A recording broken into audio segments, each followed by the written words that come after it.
Ampifaliana indray ry havana no iarahako anareo amin'izao ankehitriny izao amin'ny anaran'i Jesosy Kristy Tompo lohan'ny fiangonana izay mbola nitarika antsika indray anio iompom-poam-panahy idera sakalaza ny anaran'ny masina. Mivory eto ihany koa isika anio mba tsarovatsika nidina amin'ny fanahy masina tamin'ny apôstôly 2 taona mahery lasa izay narotsaka ho antsika ihany koa ankehitriny. Fotoana manokana ihany koa izao izay anokanantsika ireo zanantsika 13 mianadahy izay nanolo-tena ny anatanteraka ny fanekena teo amin'ny batisa mba ho tonga hapatray ny fanjan'ny Tompo. Eto am-piandohana dia marihana fa ny mpakasary rehetra dia mijanona eny am-pitoerany fa ny fiangonana dia efa manana mpakasary ka izy ireo ihany no mahazo mivezivezy. Ho aminareo anefa soavana sy ny fiadanana fa amin'ilay ankehitriny sy taloha roavy avy amin'ny fanahy izay eo anoloan'ny seza fiandrianana ary avy amin'ny Jesosy Kristy vavolombelona marina sy lamatoa amin'ny maty ary lehibe mpanjaka amin'ny tany. Amen. Mipetraka amin'ny fiangonana.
Maniranao ny fo sy ny fanahy,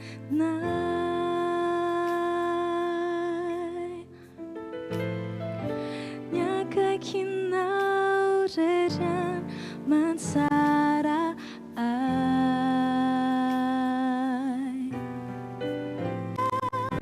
akaikinao Tompo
Amin'ny anarandray sy ny zanaka ary ny fanamasina.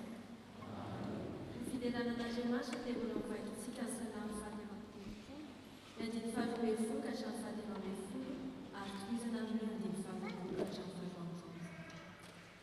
Sambatra ny firenena izay manala ny Jehovah-Mandriamana, dia ny olona no fidiram-piovany. Eny an-danitra no tsonjovan'i Jehovah, izay fisalam-olombelona rehetra izy.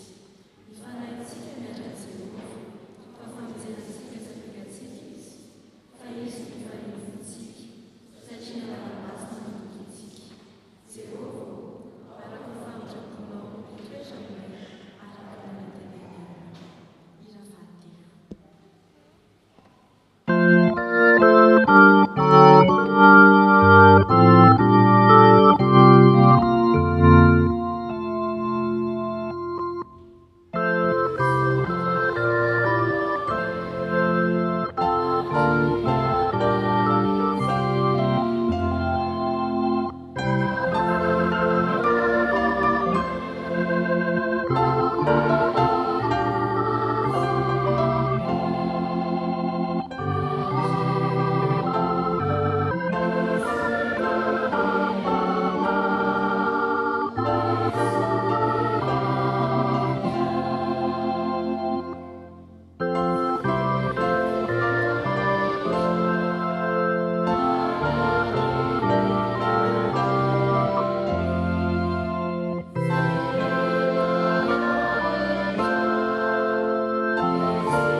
Saotranao ihany koa izahay fa no tao aminao ka afaka manantona anao am-pifaliana sy am-panajana iaino sy andray ny teny ny fiainana tolotra ao anay.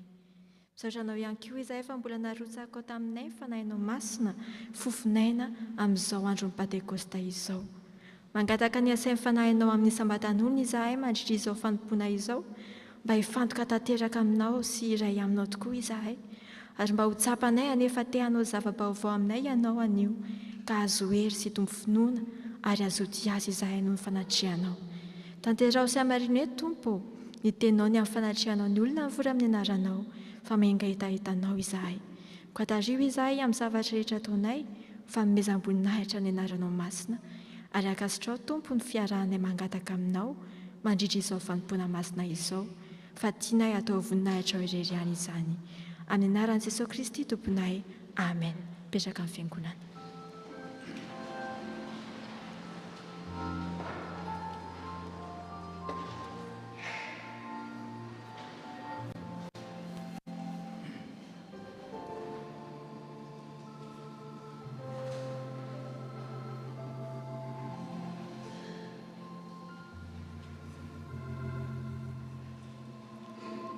Satria amintsika rehetra ireo dia tsy misy marina na dia indray aza ary samy efa nanito tokoa, ka andeha ary isika hanondrika ny lohantsika, hivavaka amin'ny fontsika manontolo, hangataka famelan-keloka amin'Andriamanitra.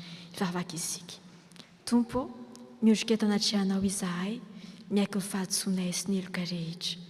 Mifona aminao izahay tamin'ny fahotana rehetra, mifona aminao tamin'ny hatezerana, ny avinavina, fitiavan-tena. Fona aminao izahay noho ny teny izay mety nandratra anao sy ny hafa, ny fitsaranay ny hafa, ary ny tsy fahampian'ny fangorana sy ny fitiavana ao anatinay. Tompo, ianao izay na mila mpanota sy miantso azy ireo hibebaka mbo anay ny fahasoavanao fa mila nikeloka sy ny hery hitsangananay indray sasao izay ao afaka amin'ny elokay ary jiovy izay ao afaka amin'ny fahotanay ary ampianary eo ankio izay tompo mba hiamela ny eloko ny hafa tahaka namelanao ny elokay ary ampio izay hanorina fifandraisana mifototra amin'ny fampihavanana sy ny fihavanana fanainao masina ny hanampy anay ahita mazava tsara izay tokony hovainay ny amin'ny fiainanay manontolo mba haizanay mandeha araka ny sitraponao sy hanaraka ny lalana izay nao maninao ho anay ary izy any hanampy anay mba ho tonga mpanompo mahazoa tokoa mendrika ny antsonao ho anay tsirairay avy miaraka ny fiangonana rirainay be famindram-po mitalao aminao zahay mamelany ny elokay diovy izay ao fampahotana sasao izay mba hofakeloka ary avozo ny fanahinay mba vonika ny mpoanao itiavan'i Jesosy Kristy zanakao mpamonjy anay no angatahanay aminao amen.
Efa niantsona anao aianao izao dia izao ihany no tompo ary tsy misy mpamonjy afa-tsy izao izao efa nilaza sy namonjy ary nanambara ary tsy nisy hafa tao aminareo dia anareo ny vavolombeloko ny tompo ary izao no Andriamanitra noho izany ara dia ambara fonona fa voavelany elokareo noho ny anarany masina aleloia miderahan'Andriamanitra indray fa 4:100.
Andriamanitra tsy azo vasivasiana.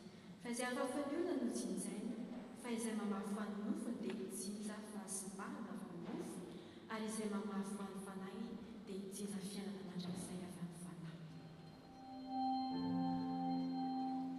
Voninahitra ho any amin'ny vohindrindra, ho anatrehananitra.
Izao dia tonga fotoana izay hamakiana ny tenin'Andriamanitra isika ka mialoha izany dia mbola iraintsika ny hira fafito amin'ny filo-polo amin'izany taka ireo toerana tsara rehetra manoloana.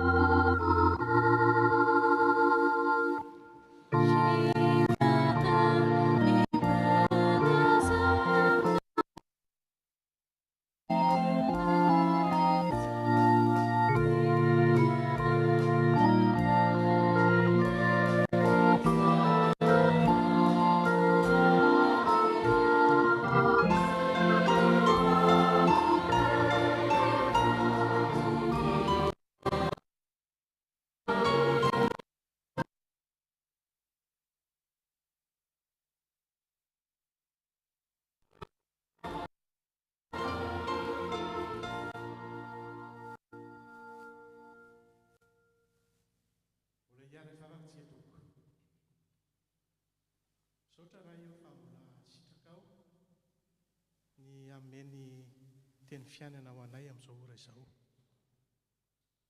Koa midina fa nahy masina aty anatinay tsiraray avy mba hahafahanay misitraka ny anjaranay tsiraray avy. Amin'ny anaran'i Jesosy Kristy, Zanak'Andriamanitra velona, Tompo sy Mamonjy no anaovanay izao vavaka izao. Amen. Asan'ny apôstôly toko faharoa andiny voalohany ka hatramin'ny faha 12. Ho vakiana amin'ny anaran'ny Tompo.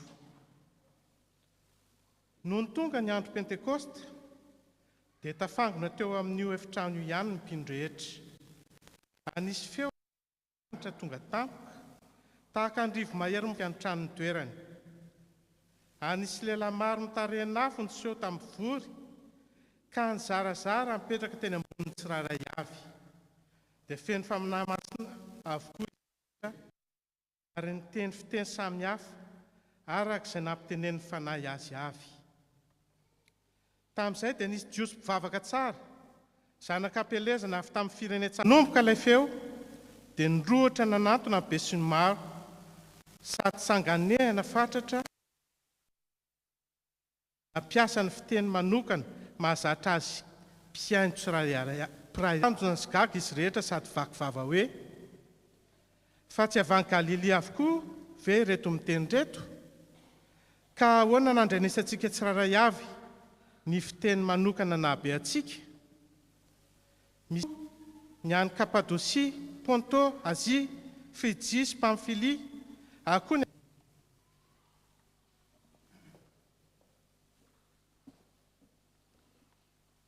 mbola hotoizatsika ny famakiana ny teny soratra masina araka ny hita ao amin'ny Galatiana toko 5:9-10 ka hatramin'ny 5:20.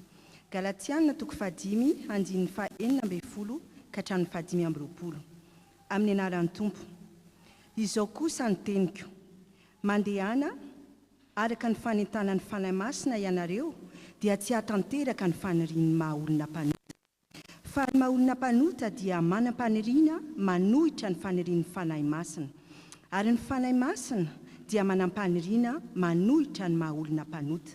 Mifanohitra izy roa any ka tsy izay zavatra sitrakareo no ataonareo.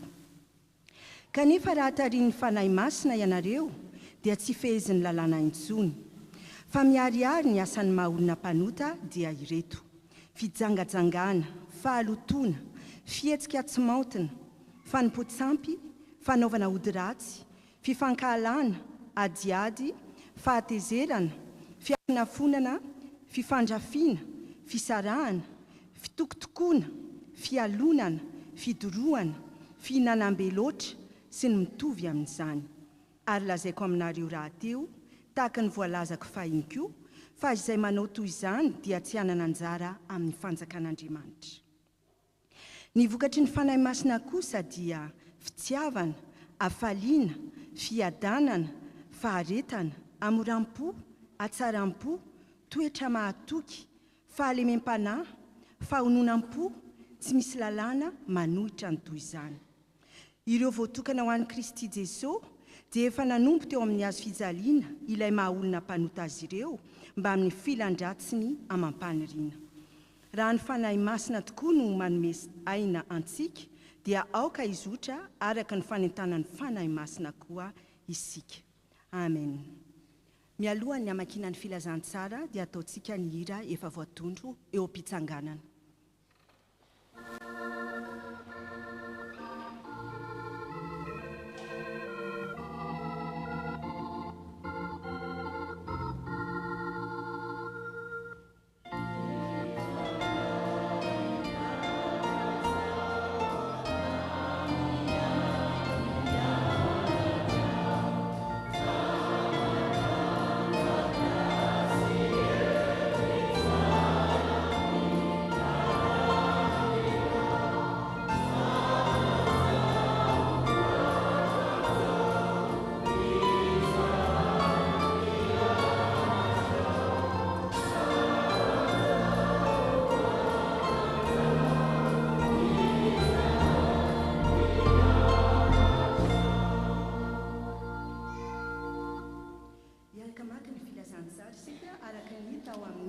Jaune toko 5:20, andininy 4:20 sy 7:20, ary ny toko 4:40, ny andininy 4:20 sy ny 5:20.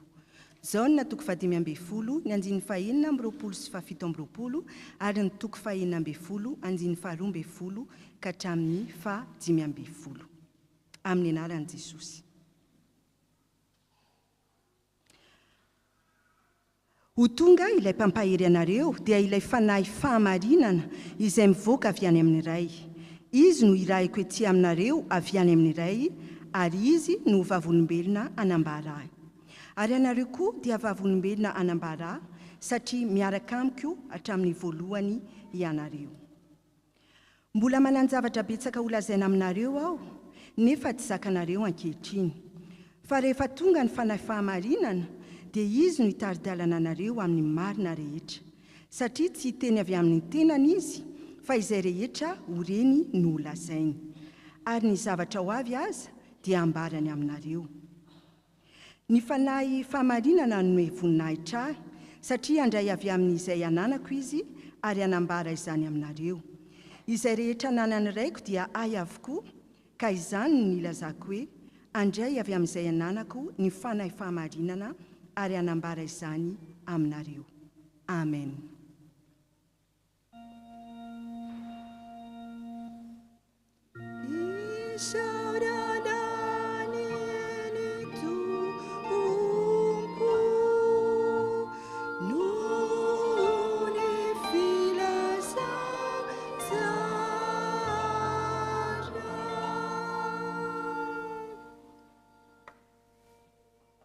Endanitra izy ary mipetraka hoe tanakavanandray, avy any ny haviany indray amin'ny voninahitra, hitsara ny velona sy ny maty, ary mandrakizay ny fanjakana.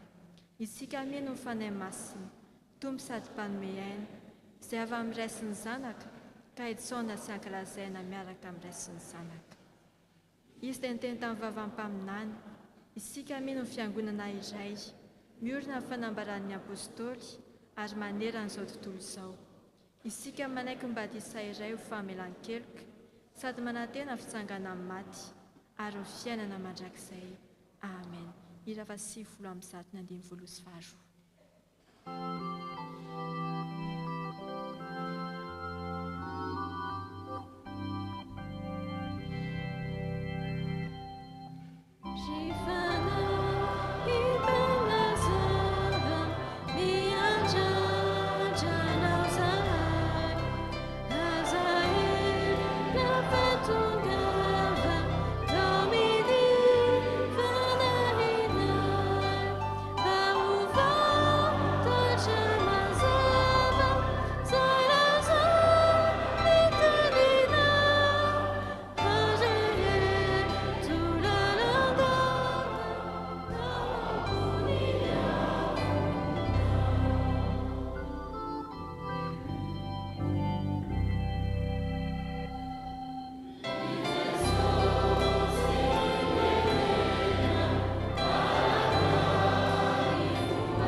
Velomin'ny fanahy masina mba handeha araka ny fanahy isika. Izany ny lohahevitra hitondrana indray ny afatra amin'izao alady ny Pentekostra 4:20 izao. Ny fanahy masin'Andriamanitra tokoa ny amelona tsika, azahoantsika mandeha araka ny afatry ny Pentekostra petraka isika.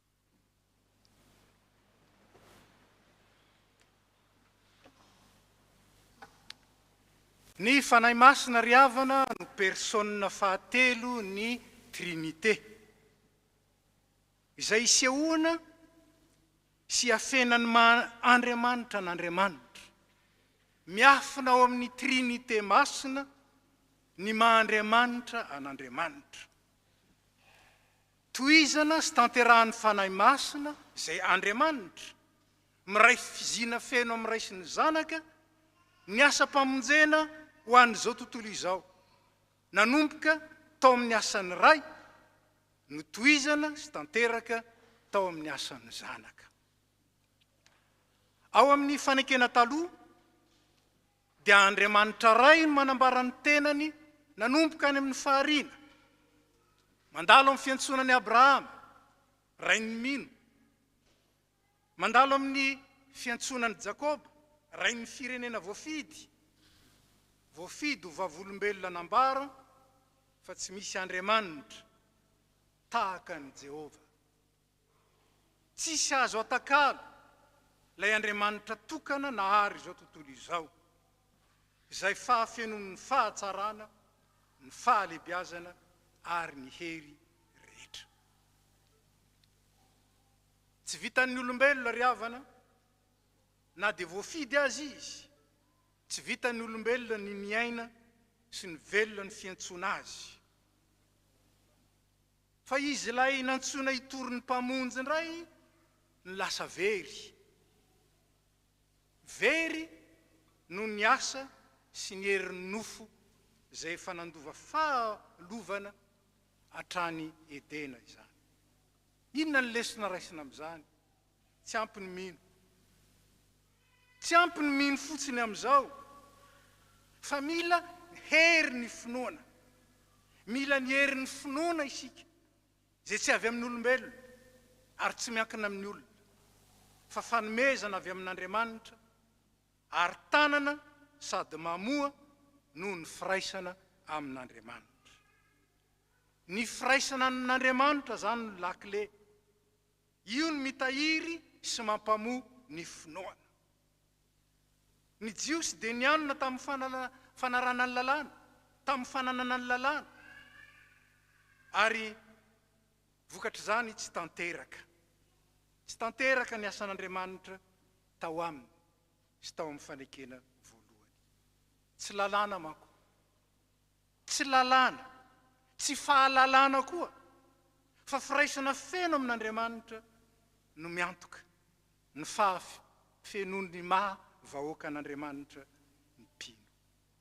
Ny firaisana feno amin'Andriamanitra no miantoka ny fenon'ny mahavahoaka an'Andriamanitra ny mino.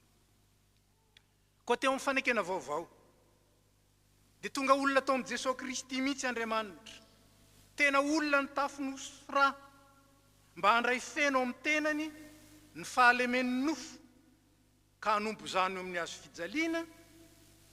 Ary io Jesosy Kristy io koa tena Andriamanitra feno, mba ahafahan'ny olona rehetra manana firaisana feno amin'Andriamanitra amin'ny alala noho ny fampiavana terahany tamin'ny alalan'ny rano ny fampihavanana feno, fampihavanana tanteraka.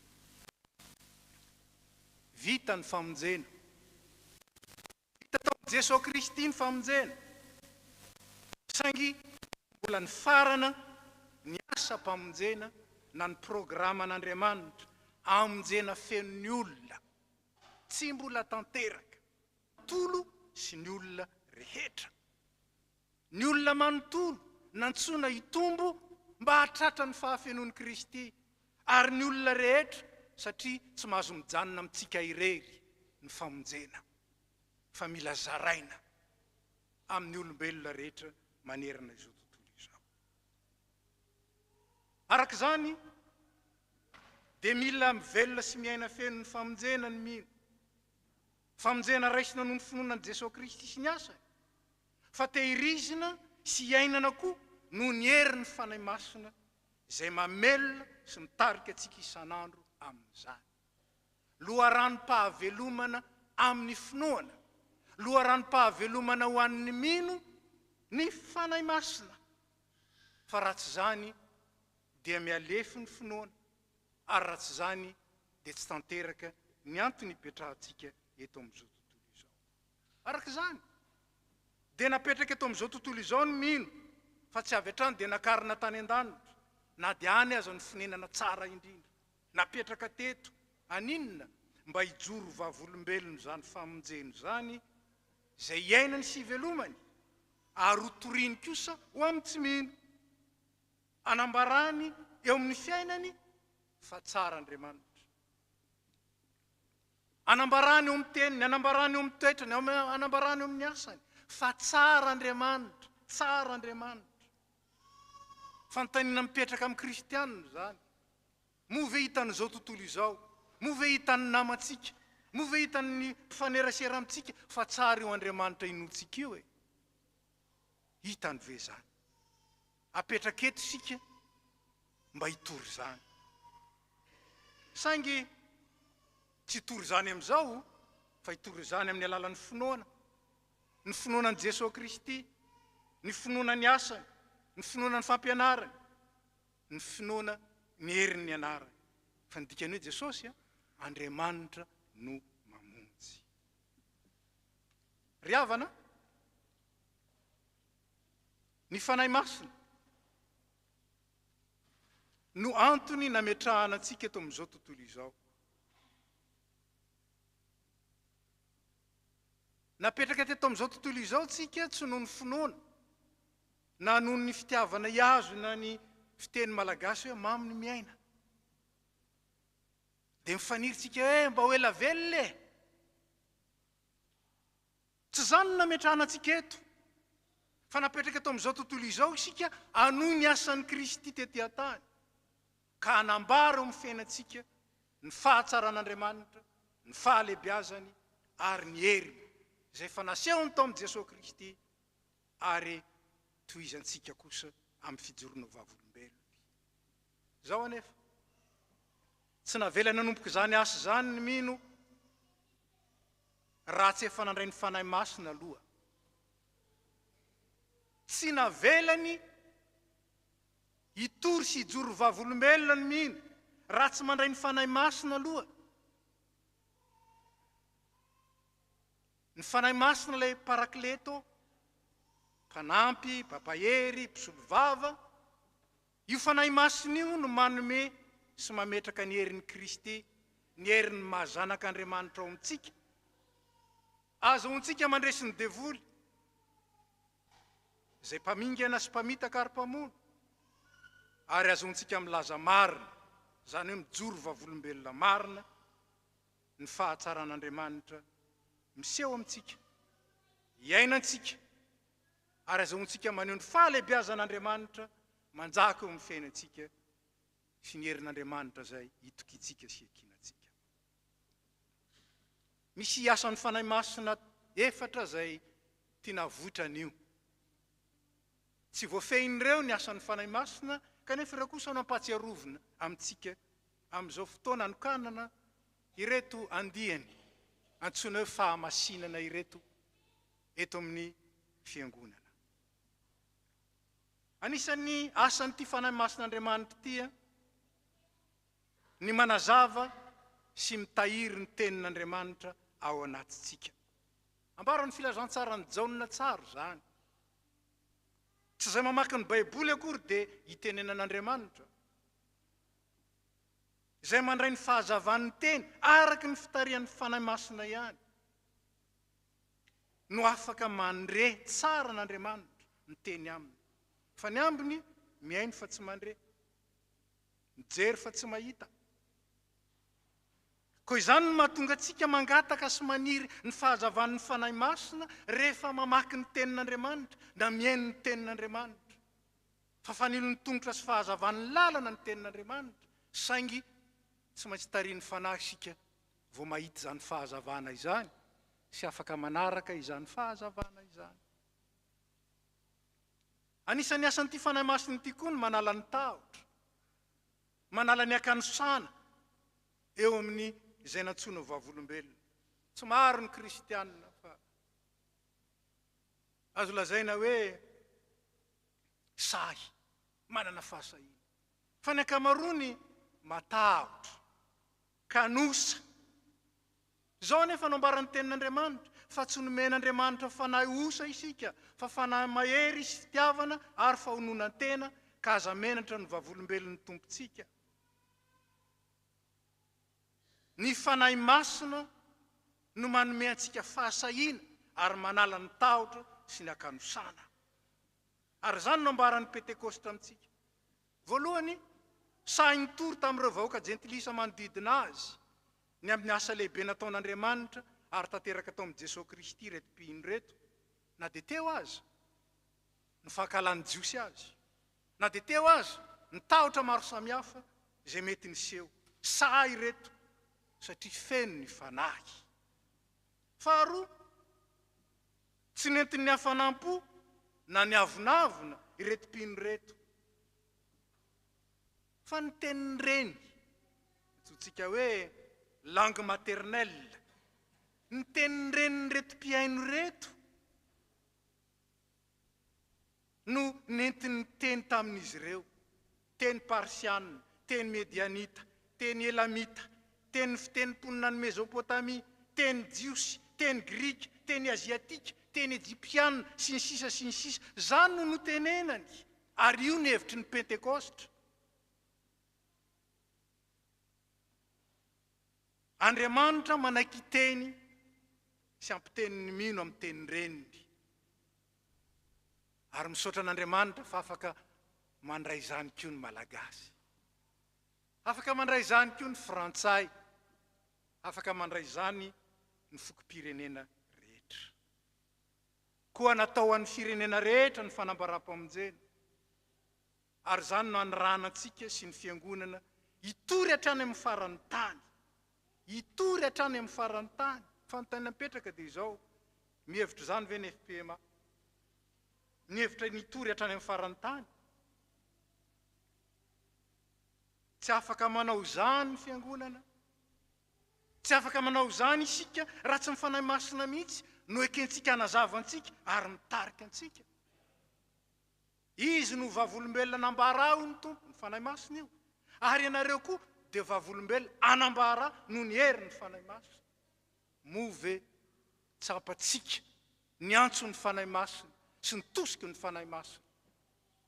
Izay maniraka atsika hitory hatrany amin'ny faran'ny tany.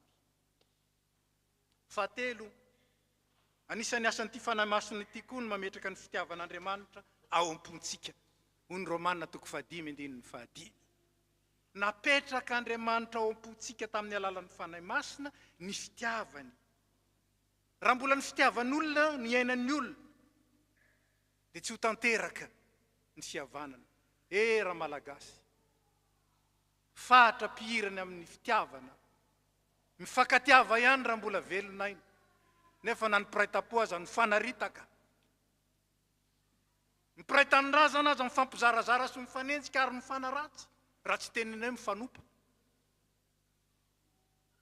Mifankatiava ihany. Diditra anainy zany ny soratra masina. Fa ny didy vaovao nomeny Kristy ny mino, araka ny Jaona 3:13, dia nitiavantsika sy hifankatiavantsika amin'ny fitiavana izay nitiavan'ny Kristy antsika. Zay le didy vaovao. No mitiava sy mifankatiava efa hatrany amin'ny Mosesy zany.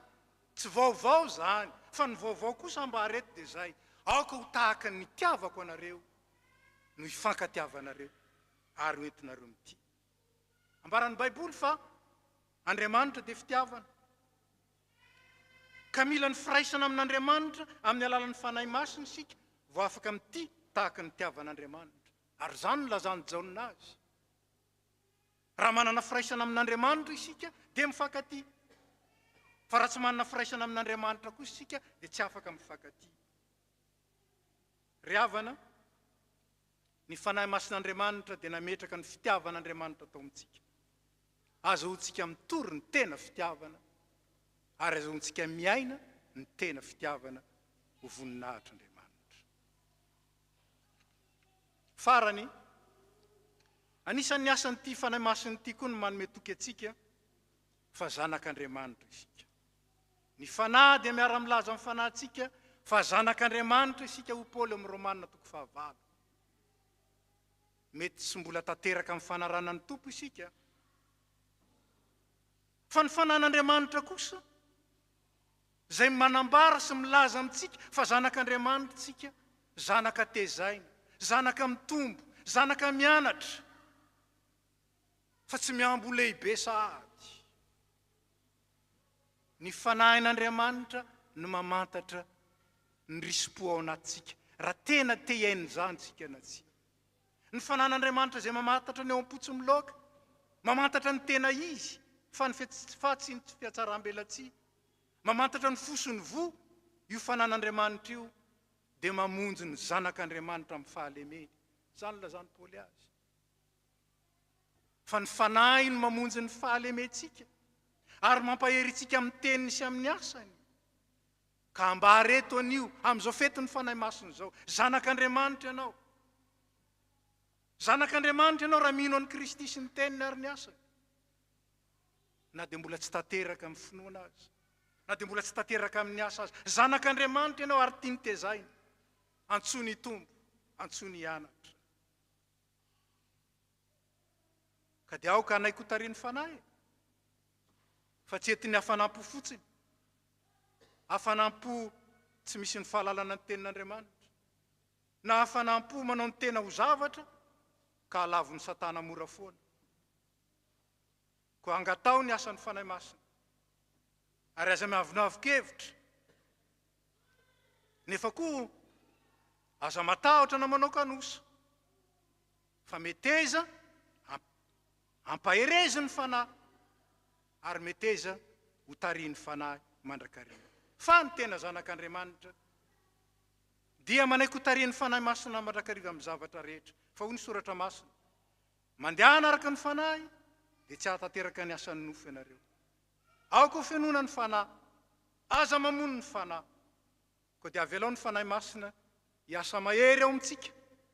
Ka izao fety izao ane, anavaozantsika indray ny faneketsika ho ampaherezi ny fanahy sy ho tarihy ny fanahy. Dia arao izy e. Dia asehony sy ampiariny aminao ny herin'Andriamanitra, ny mahazanak'Andriamanitra marina anao. Fa mamelona ny mino ny fanahy masina raha manaiky velona araka azy ny mino. Hoy ny mpanompon'Andriamanitra raha izay, aza maka ny toeran'ny fanahy masina, fa omeo toerana feno kosa ny fanahy masina. Aza maka ny toeran'ny fanahy masina, ka miezaka hanovoery amin'ny alalan'ny tena, na miezaka andeha fotsiny amin'izao tsy manana firaisana amin'Andriamanitra. Ny fanahy masina no mampiraitsika amin'Andriamanitra, fa tsy ny eritreritsika, tsy ny finiavatsika. Ary zany fanahy masina zany fanomezan'Andriamanitra. Ka dia omeo toerana izy hiasa feno. Dia izy no anazava ny tenin'Andriamanitra ao am-ponao, ary izy no ampahery sy hatanteraka ny teny fikasan'Andriamanitra ho anao. Ry havana, na dia tsapanao aza fa tao malemy, to tsy tanteraka, to tsy ala hauteur ianao eo amin'izay aniran'Andriamanitra sy ny fidianany ianao, dia matoki fa zanany ianao. Omeny hery amin'ny alalan'ny fanahy masina, mba azonao mijoro vavolombelona, na aiza, na oviana, manomboka eto ka hatrany amin'izay mbola alehanao amin'ny ho avy. Reto katekomenina ireto, ny 800 dia voarotaona zay ny tonga teto andafy teto. Nefa dia ny rahan'Andriamanitra ho eto,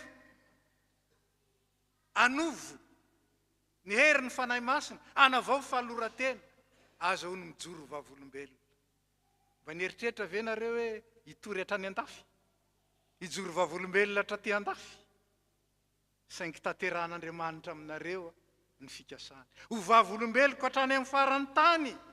Ary zaho maniry mba hisy aminareo ho tonga hatrany Kanada, ho tonga hatrany Australie, ho tonga hatrany Corée, sy ny sisa. Aza maka ny toeran'ny fanahy masina e, ka mandahatra ny zavatra rehetra. Fa omeo toerana ny fanahy masina, andahatra ny fiainanao. Fa hoy ny afatry ny tenin'Andriamanitra hoe, aza mampalahelo ny fanahy, izay nanasiana tompo-kasehanareo ho amin'ny andro fanavotana. Navotana ho amin'ny famonjena ianareo, mba hamonjy ny hafa. Dia tahaka ny Abrahama, izay notahina mba ho fitahina ny rehetra. Dia ho zany eny ianareo, vavolombelon'ny Kristy, nandray ny fitahina, mba hahatonga anareo kosa ho fiasam-pitahina ho amin'izay rehetra alehanareo, na aiza. Dia tongava any amin'ny tsara indrindra, any amin'ny ambony indrindra, kanefa ny tsara sy ambony anehoanareo, fa tsisy tsara sy ambony tahaka ilay ray zanaka ary fanahy masina, izay efa niteny tamintsika tamin'ny alalan'ny zanany, ary miasa atao amintsika amin'ny alalan'ny fanahy masina. Raisy ny fitahina. ho aminareo rehetra ny fahasoavan'i jesosy kristy ny fitiavan'andriamanitra ray ary ny firaisana amin'ny fanahy masina ahatonga anareo vavolombelona mahatoky, ahatonga anareo hosay, nefa ahatonga anareo koa manetry tena mba azohon'ny fanahy masina maneo ny herin'Andriamanitra na dia ao amin'ny fahalemenareo aza. Matoky ilay efa niantso anareo, izy hatanteraka izany amin'izay matoky azy. Amen. Petraka isika.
isan'ny mpandray fanasan'ny tompo isika izao. Mangataka anareo telo amby filomena damba ilahatra eto azafady tompoko.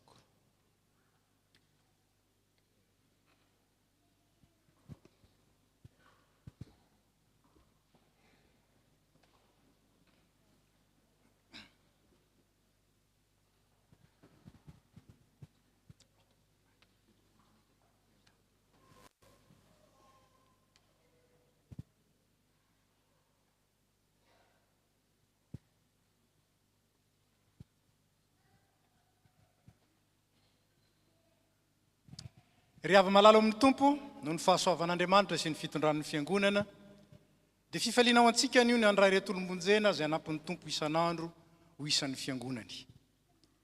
Vavolombelon'ny fanekeny retolo reto ny antso sy ny fitiavan'ny tompo azy isika ary miombona amin'ny fahatserovana anavao indray koa nefa niantsona sy nandraisana antsika tsiraray avy ka nanaovantsika ny fanekena tsara teo mason'ny fiangonana. Aoka ary isika ampiray ny fotsika sy ny fivavahantsika amin'ny fandraisana ireto avantsika ireto mba ho isan'ny tenan'i Kristy ka iombona amin'ny fanasana masina. Efa nampianarina ny fotompolona kristianina araka ny soratra masina izy ireo ary manatanteraka ny fanekeny teo amin'ny batisa. Aoka iara-mivavaka ary isika. Ry ray mandrakizay eo misotranao amin'ny fonay manontolo zahay. Sitraka ao mantsy nanome toky anay fa ny teny fikasana momba amin'ny famonjena dia ho anay sy ny zanakay ary nozay rehetra lavitra na iza antsony fitiavana anatona anao. Andriamanitra tsara sady matoky eo, nino ny fanambaranao zahay. Teo amin'ny batisa dia nanokana ny zanakay ho anao zahay ka nangataka ny ritsahan'ny fahasoavanao aminy. Dia nampianarinay ny filazantsara anao izy. Ary niezaka izay na dia malemy aza mba hitarika azo amin'ny fiainana mandrakizay dia ny mahafantatra anao izay Andriamanitra tokana sady marina Jesosy Kristy izay efa nirahanao. Ankehitriny rehefa nandreny antsonao izy ka afaka hifidy ankalalana ny lalana izorany dia tonga eto anatrehanao mba hanambarany finoany. Tompo, enore ny vavaka rehetra miakatra ao aminao azy ireo ary raisy koa izay rehetra anio ho amin'ny firaisana masina ao aminao. Amin'ny anaran'i Jesosy Kristy zanako mpamonjy anay. Amen. Ataontsika ny hira fa 446 446.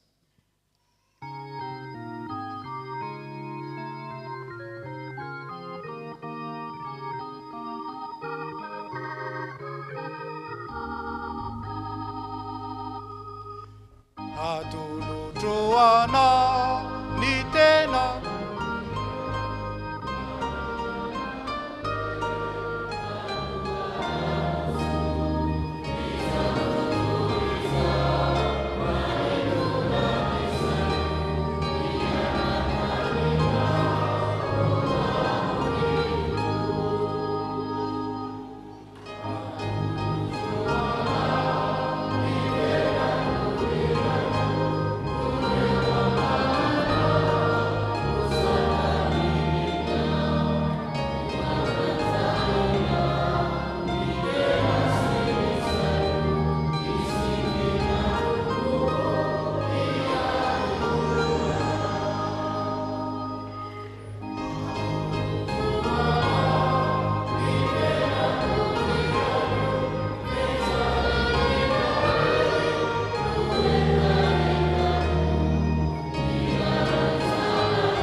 raha misy olona ta hanaraka aoka izy andany tenany sy hitondrany azy fijaliana ka hanaraka fa na iza na iza no ta hamonjy ny ainy dia avery azy fa na iza no avery ny ainy noho ny amiko dia azo zany.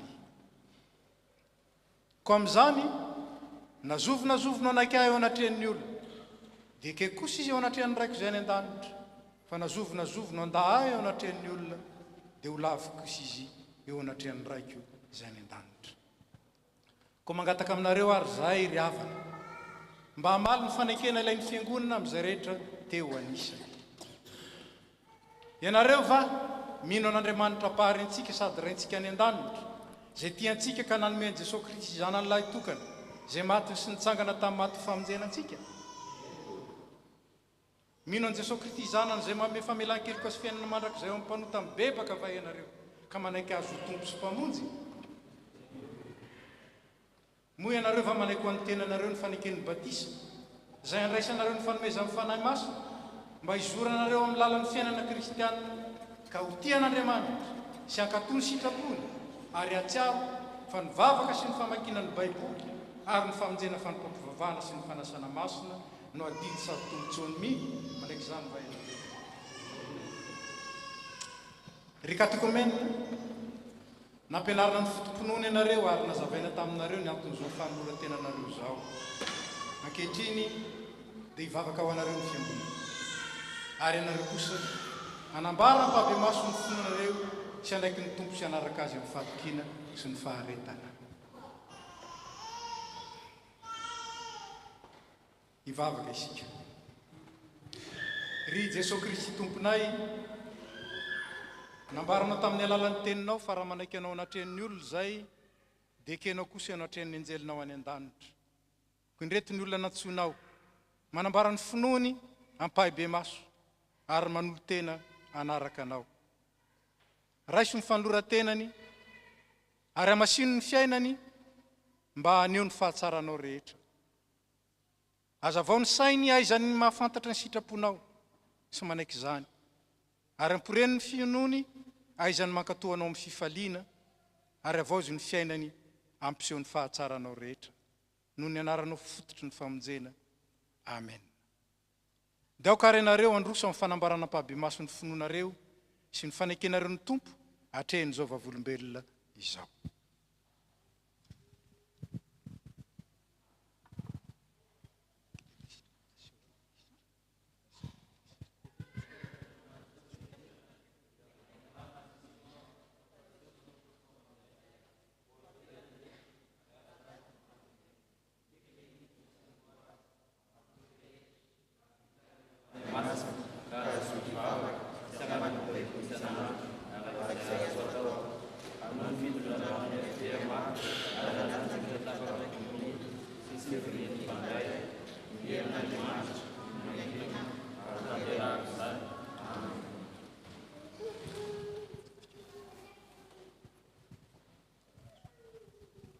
Raha mana maefa finy aina Angelina.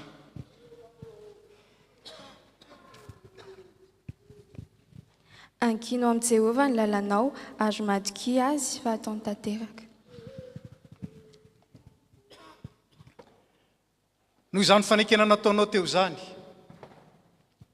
raha mana maefa finy aina Angelina, dia amin'ny anaran'ny ray sy ny zanaka ary ny fanahy masina, ny tsofanay rano sy andraisanay ianao ho isany momba ny tenan'i Kristy, ka hanasanay ianao andray ny fanasan'ny tompo miaraka aminay. Ary Andriamanitra ray tsy toy izay niantso anao niala tamin'ny maizinao amin'ny fahazavany magaga no hatanteraka sy ampiorina ary ampitoetranao. Amen. Tsangana ary mahereza sy mahatanja momba anao ny tompo.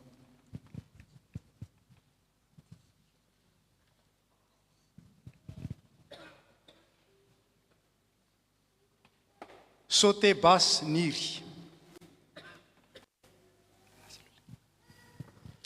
Eo an-tananao no atolotry ny fanahyko fa efa nanavitra ianao, Jehovah o Andriamanitra ny fahamarinana. Noho izany fanekena nataonao teo izany, sauté basse niry, dia amin'ny anaran'ny ray sy ny zanaka ary ny fanahy masina, ny tsofanay rano sy andraisanay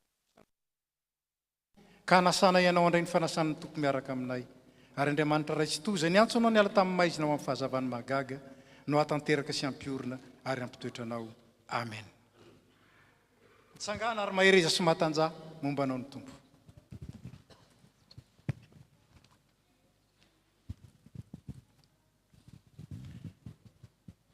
Andrian'ny fahanana mandresy Luka. Eny tokoa fahasoavana sy famindrapona anaraka ahy amin'ny andro rehetra iainako dia toetra ao an-trano Jehovah andro lava aho.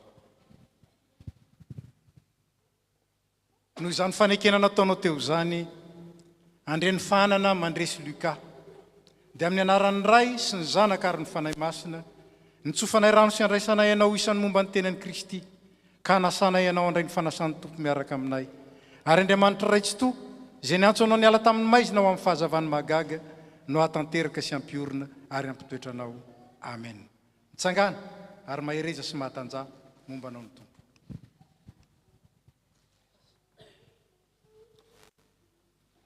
Miantanarivo Nady.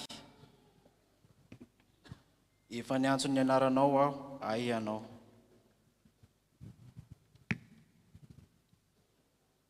Miantanarivo Naly noho izany fanekena nataonao teo zany dia amin'ny anaran'ny ray sy ny zanaka ary ny fanahy masina ny tsofanay rano sy andraisanay ianao isany momba ny tenan'i Kristy ka nasanay ianao andray ny fanasan'ny tompo miaraka aminay ary andriamanitra raitsy to zay ny antso anao ny ala tamin'ny maizina ao amin'ny fahazavany magaga no atanteraka sy ampiorina ary ampitoetranao amen. Tsangana ary mahereza sy mahatanja momba anao ny tompo.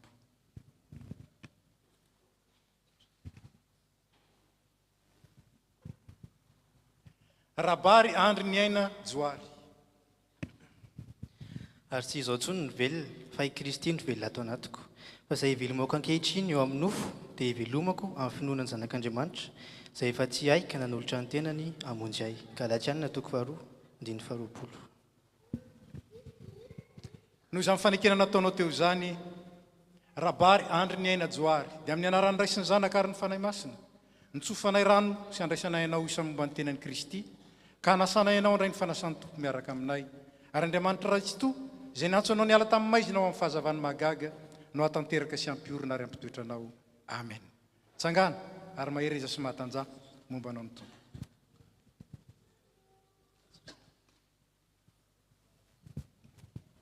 Rabearivony Andraina Joy. Ny anao sitraponao sitrako ary lalananao dia atao anatin'ny foko. Noho izany fanekena nataonao teo zany Rabearivony Andraina Joy dia amin'ny anaran'ny ray sy ny zanaka ary ny fanahy masina nitsofanay rano sy andraisanay ianao isany momba ny tenan'i Kristy ka nasanay ianao andray ny fanasan'ny tompo miaraka aminay ary andriamanitra raitsy to zay ny antso anao ny ala tamin'ny maizina ao amin'ny fahazavany magaga izy no atanteraka sy ampiorina ary ampitoetranao amen. Tsangana ary mahereza sy mahatanja momba anao ny tompo.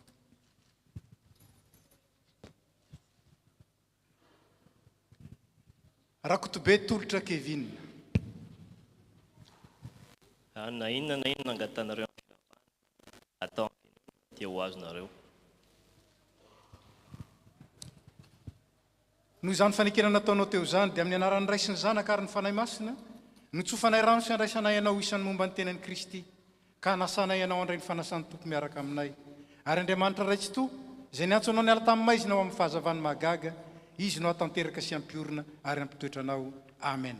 Tsangana ary mahereza sy mahatanja momba anao ny tompo.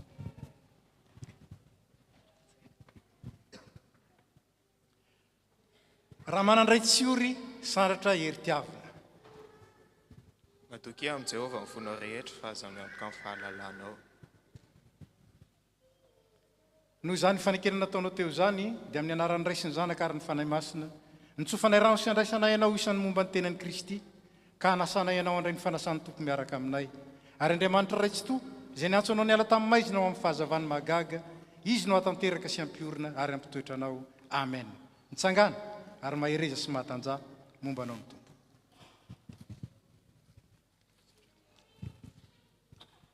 Andreny Menjanahary Manoso Zafindramaro.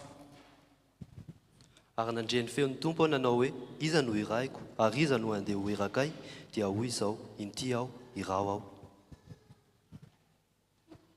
Noho izany fanekena nataonao teo zany Andreny Menjanahary Manoso Zafindramaro dia amin'ny anaran'ny ray sy ny zanaka ary ny fanahy masina nitsofanay rano sy andraisanay ianao isany momba ny tenan'i Kristy ka nasanay ianao andray ny fanasan'ny tompo miaraka aminay ary andriamanitra raitsy to zay ny antso anao ny ala tamin'ny maizina ao amin'ny fahazavany magaga izy no atanteraka sy ampiorina ary ampitoetranao amen. Mitsangana ary mahereza sy mahatanja momba anao ny tompo.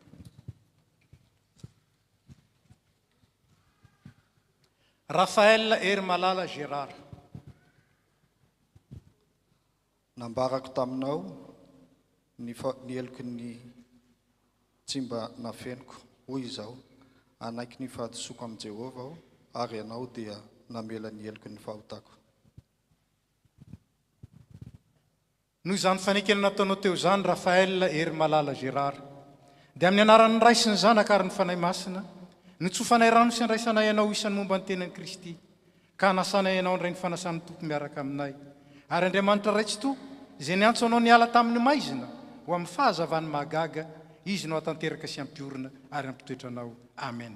Tsangana ary mahereza sy mahatanjah momba anao ny tompo.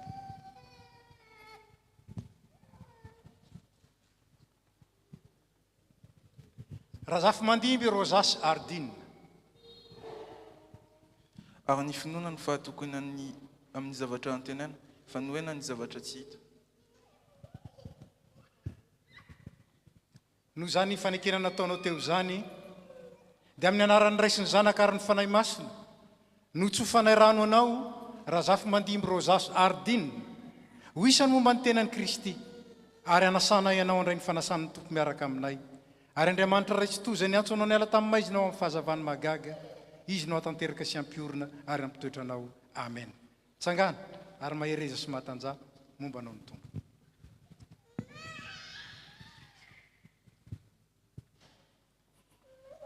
Razafin-dralambo Irina. Ho taina izay olona mahatoky an Jehova dia izay manana an Jehova ho tokony. Noho izany fanekena nataonao teo zany dia amin'ny anaran'ny Ray sy ny Zanaka ary ny Fanahy Masina nitsofanay rano sy andraisanay ianao isan'ny momba ny tenan'i Kristy ry Razafin-dralambo Irina ka dia asainay ianao andray ny fanasan'ny tompo miaraka aminay dia Andriamanitra raitsy to izay niantso anao niala tamin'ny maizina ho amin'ny fahazavany mahagaga no atanteraka sy ampiorina ary ampitoetranao amen. Tsangana ary mahereza sy mahatanjah momba anao ny tompo. Razana Jatovo Manantsoa Andremiary. C'est vous qui êtes la lumière du monde. Une ville située sur une montagne ne peut être cachée.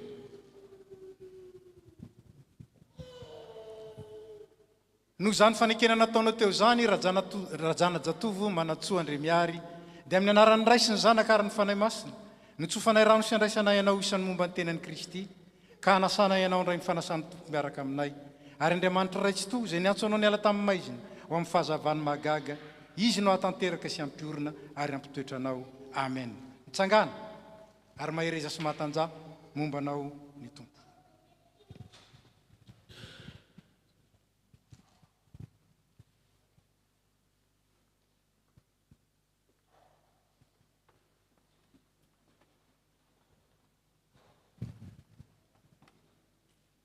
Araka ny efa nilazaina tamin'ny heriny anio dia misy ny katekomena anankiray izay niara-dita amin'reto iray dita aminy saingy amin'ny fahaefatra ny volana Aogositra vao tokanana dia Andriamandanina Estelle Nirina miaraka amin'izy reto izy ary manohana azy mangataka anao mba hitsangana. Je te demande voilà. Araka izany koa misy any rafidomanana Manuela izay efa noraisina ho mpandray ny fanasan'ny tompo tany Madagasikara nefa dia naniry iombona sy anaraka ny fampianarana katekomena nandritra izay taona izay ary dia manotrina ireto namany reto izy na tefa voaray aza ary miombona amin'izao fanavaozana ny fanorantenany izao koa. Ohatra tsara ilay tahaka izany satria marika ny etaeta te halala te hitombo amin'ny fahalalana tsara an'i Kristy ka dia mampahery anareo izay ao anatin'izany. Hivavaka isika riabo. Ry Tompo Andriamanitra misaotra anao izay noho ity ora ity.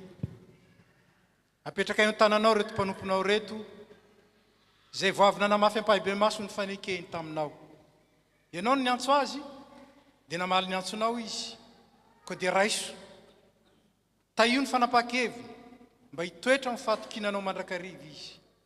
Meo azy ny hery aretany amin'izany noho ny fanany ao masina ary ianao no aoka anomana azy anatona latabatra ao masina hijoro vavolombelo ary ampiditra azy ho amin'ny firaisana amin'ny zanaka ao isanandro.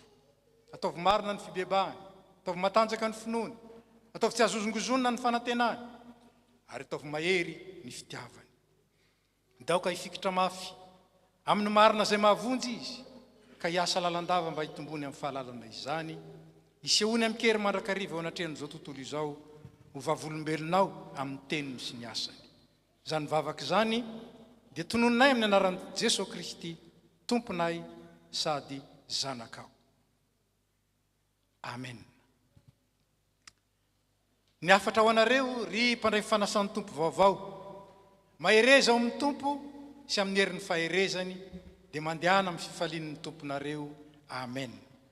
Ity andiany ity zany na izao promotion zao dia mitondra ny anarana hoe fahamasinana, sainteté.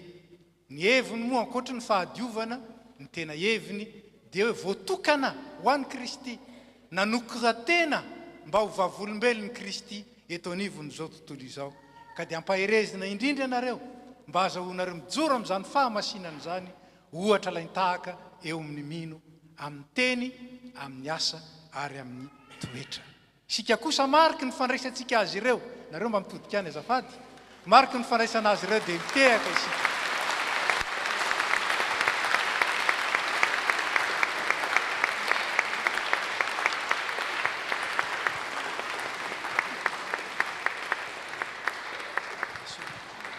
Dia mangataka anareo miravavy mba hiakatra ety hanoanan'izy ireo dia hanao hira iray ho mariky ny fanoratenany izy ireo. Je vous demande de venir ici.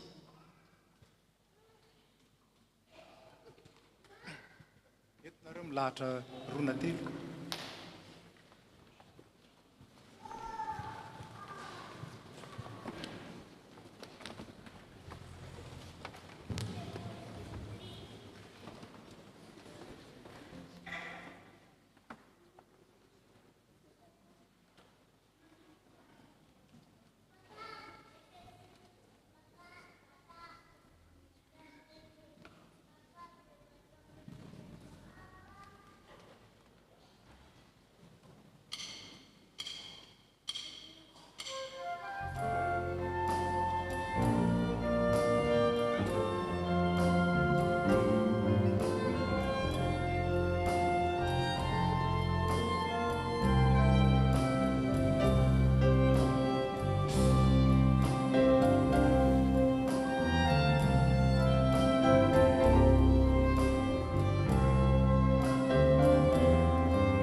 promotion pharmacie.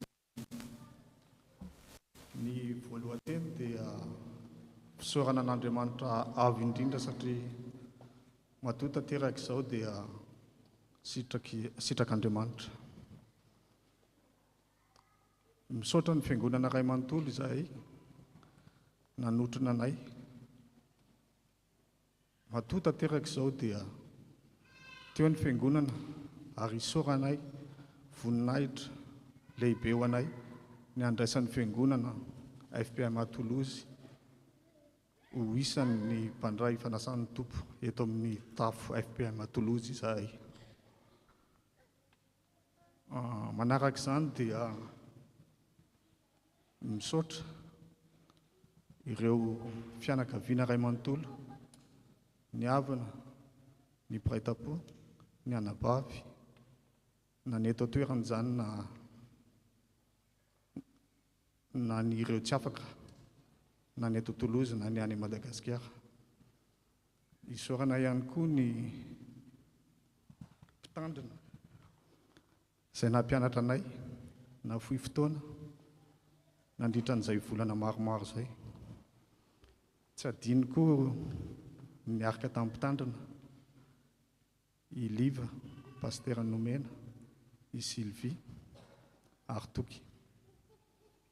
Manaraka izany tompoko dia rehefa nifandinika ny katekomena dia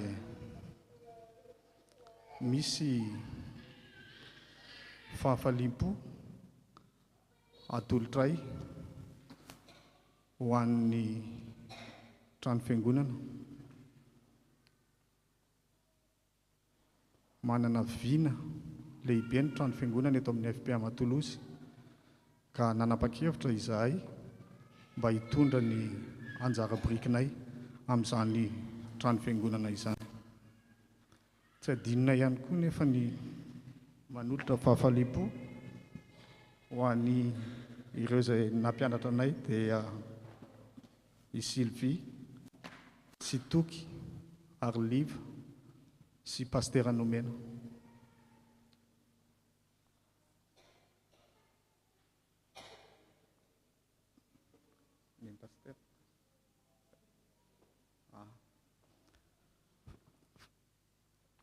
Farateny angamba no teneninay dia tsy fisaorana lehibe. Andriamanitra be fitiavana ange ombantsika rehetrarehetra eto amin'ny tafo Toulouse. Teny tsotra maranako azy dia dera sy laza ary voninahitra ny eo an'Andriamanitra ireny. Saotra tompoko.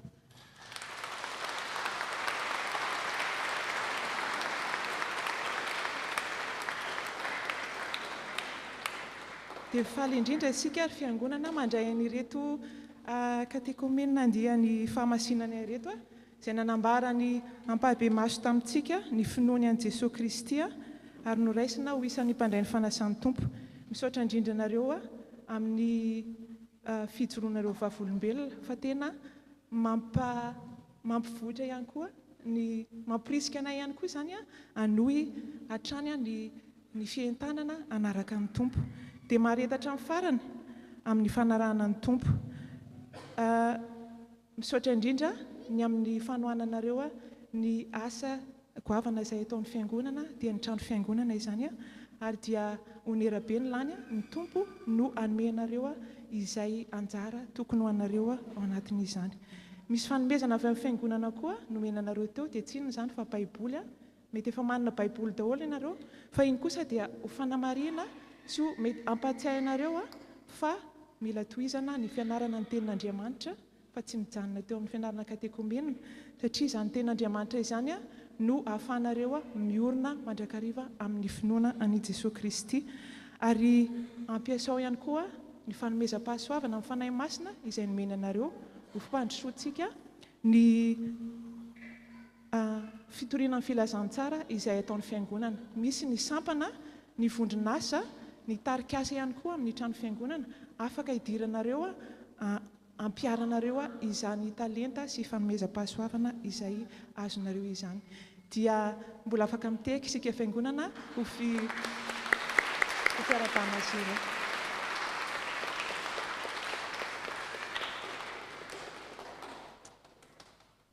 pouvez vous asseoir.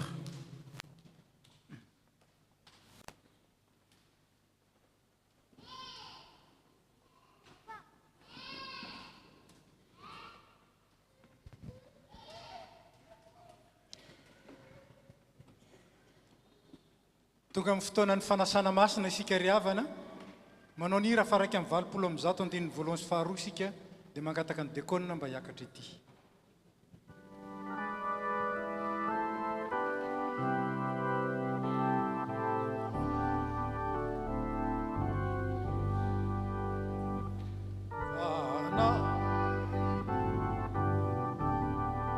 Tsy izay ny feony azafady. Fanay panazava sy panavao ny foko azava.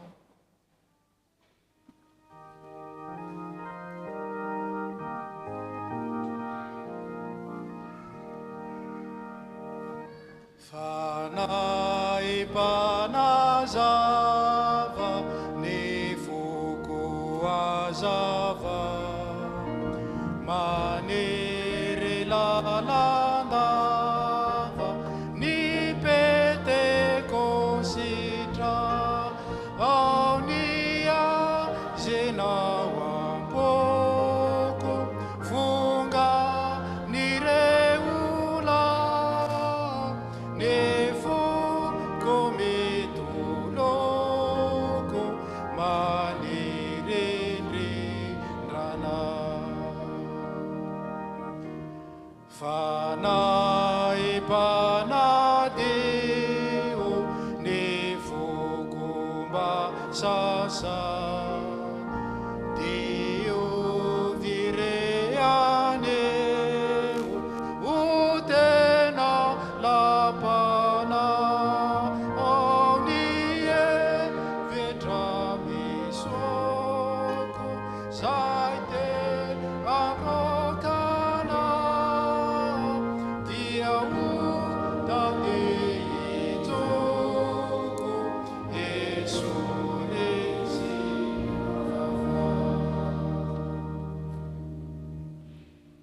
Aoka iara-mitsangana isika ho aminareo ny fiadanany tompo aoka izarazany fiadanany zany eo izay akaikitsika isika.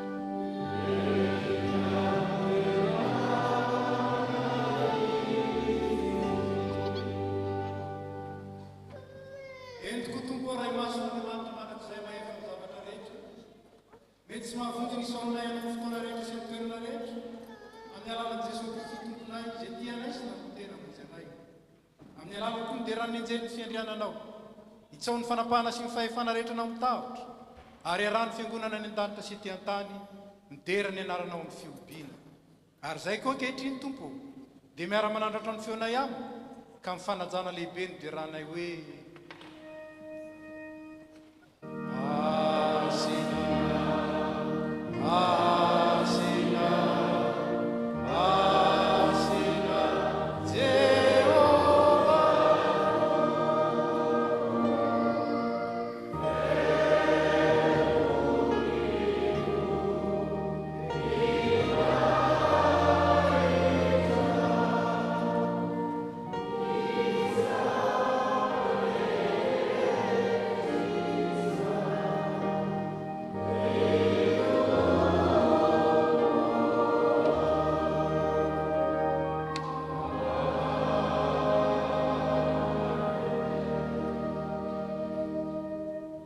Jesosy Kristy tompo tamin'ny alezana madiana azy dia nandray ny mofo ary rehefa nisaotra izy dia nivakiaka ho izy raiso amo ity ny tena izay omenao anareo izao no ataovy fahatsiarovana. Ary toy izany koa kapoaka rehefa ilay hihinana dia hoy izy, misy trano ty anareo rehetra mety-mindrako dia amin'ny fanaikina vaovao izay latsaka ho any rehetra ho famelan-kelika. Koa na oviana no misotro ianareo dia izao no ataovy fahatsiarovana. Misaotra andray izay nampamendrika antsika hanana anjara amin'ny vanona masina eo amin'ny mazava. Amen. Petraka fiangonana.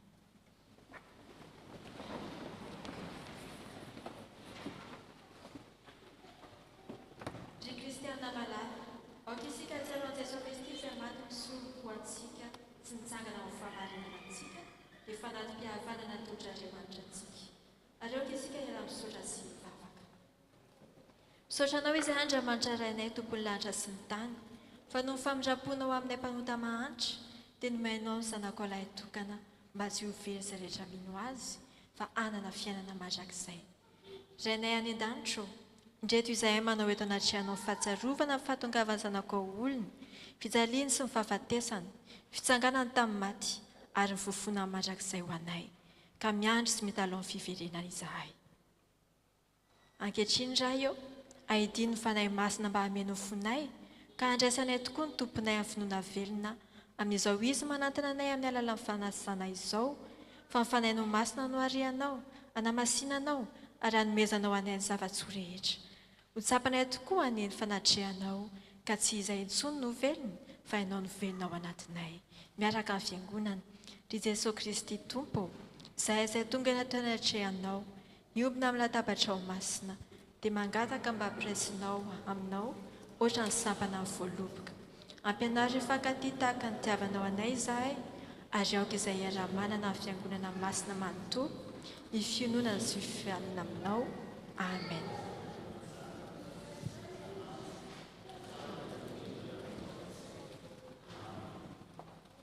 Hira fahaenina amin'ny fitopolo amin'ny zato ny andimy voaloha faharoa fahatelo.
Saona izay saonantsika dia firaisana amin'ny rano Jesosy Kristy tompontsika.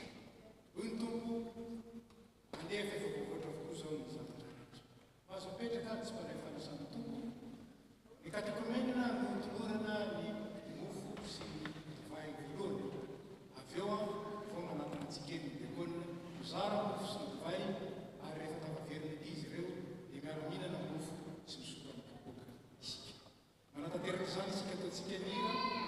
Amen.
raiso hany ity ny tenako izay omena ao anareo izao no ataovy fahatsiarovana.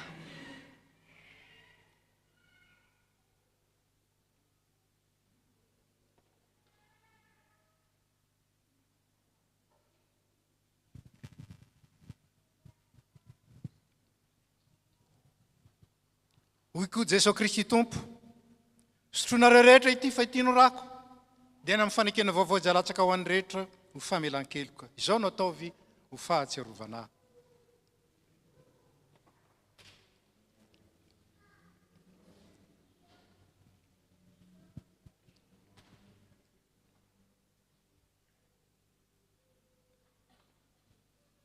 Jesosy Kristy Tompontsika izay voaompo tamin'ny hazo fijaliana ka nitsangana tamin'ny maty, no efa nanome anareo ny tenany sy ny rany, izay nanavotany anareo tamin'ny fahotana rehetra.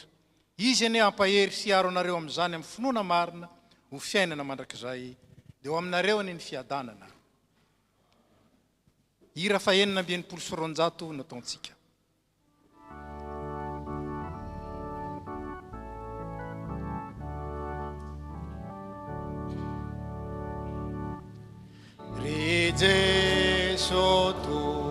Poeana isaurako toko isa irasi ikenana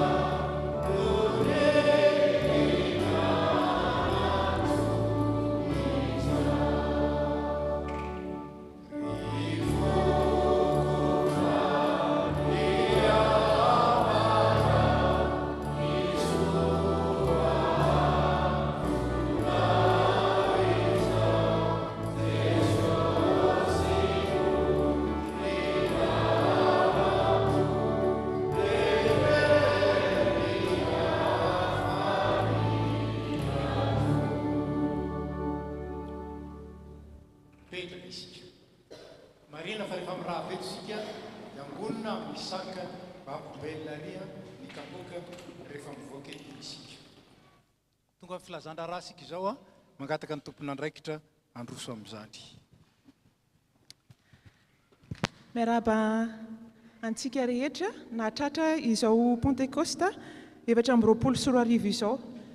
Fanomezana sarobidy amin'Andriamanitra ry havana ny fanahy masina izay omeny antsika ka dia raintsika izy noho izany. Raiso ny fanahy masina. Jaona 20:22 tapany B. Matokiry havana fa efa nomeny tompo ny fanahy masina isika, ampahery antsika amin'ny fanohizana ny asa iraka izay ampanirahan Jesosy antsika fiangonana. Ary mivavaha mandrakariva mba ho feno ny fanahy masina isika ka ampiorina ao anatintsika ny fanantenana ny fiavian'ny tompo indray andray antsika ho ao aminy. Ary ny fanahy masina ihany koa no anisany mampiombina antsika hatrany na dia anaty fahasamihafana izy isika, ary nomeny ny fanomezam-pahasoavana samihafa dia asainy miombina, asainy miray ho fiangonana ampandroso ny filazantsara ny Jesosy Kristy ka tsarovo mandrakariva ny fiombonantsika. Anio koa isika dia mankalaza ny voalombokatra. Ny filatsan'ny fanahy masina no manokatra ilay voalombokatry ny filazantsara dia ny fiangonana izay nanomboka tao Jerosalema ary iely eran'izao tontolo izao. Irahan'ny tompo isika anoho izany famanaparitahana ny filazantsara izany, ka ny vokatra fanateram-bokatra izay tanterantsika anio dia anisany mandray anjara ao anatin'izany fampitomboana fanompielezana filazantsara ny tompo izany. Dia faly miarahaba ny vahiny rehetra ihany koa izay tonga na manotrina ny FPM Toulouse amin'izao andro lehibe izao. Mbola isy ny fotoana manokana iarabany mpitandrina anareo rehetra rehefa eo, fa dia faly tokoa izahay mahita anareo be dia be. Raha ampitso ry havana dia isy fotoana manokana iarahantsika amin'ny faly lundi de Pentecôte, fitsangatsanganana lehibe izay karakarain'ny fiangonana, ka dia fahasaina sahady isika fa hiara-iombina amin'izany, hiaraka hilalao, hiaraka hiala voly amin'ny pirahalahiana kristianina ary mba hitombo ny fifankatiavantsika sy ny fifankalalantsika bebe kokoa eto anivon'ny fiangonana eto ny avana amantsakaiza. Mbola ho tenenina amintsika mandritra ny filazandraraha ny andinindiny mikasika izany fa dia mirary Pentecosta sambatra ho antsika rehetra.